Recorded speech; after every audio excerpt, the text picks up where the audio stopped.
the RNC come to Tennessee in 2028? And if so, would that make many of those state bills attacking local government suddenly fade? News 2 State Capitol reporter Chris O'Brien has those answers. It's no secret that the relationship between Nashville's Metro Council and state government has been tenuous at best. But now that could be changing. Nashville Mayor John Cooper reached out to the Republican National Committee that it's interested in the RNC in 2028. I think it would start the process of having a better working relationship on many issues, not just the bills that are here. Speaker of the House Cameron Sexton says many of the bills to strip power from local government could potentially go away if Metro continues to entertain the possibility of the convention. Though Sexton was clear when reporters asked if that included the bill to reduce Metro Council. No.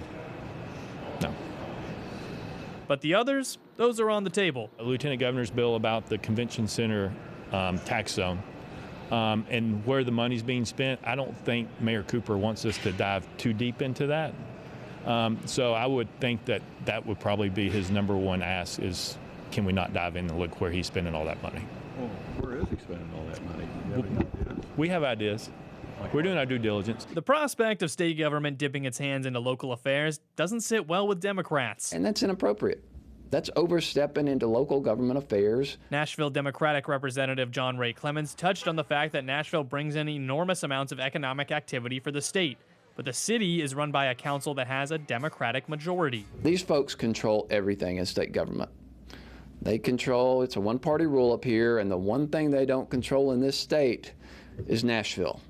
And I think it drives them nuts. Interestingly enough, Cooper sent letters to both Republican and Democratic leadership opening the possibility of the DNC coming to the city as well.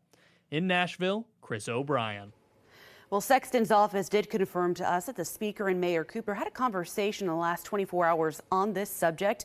A Metro Nashville source with knowledge of the situation tells us this move is a gesture of goodwill and an effort to improve relations with the state.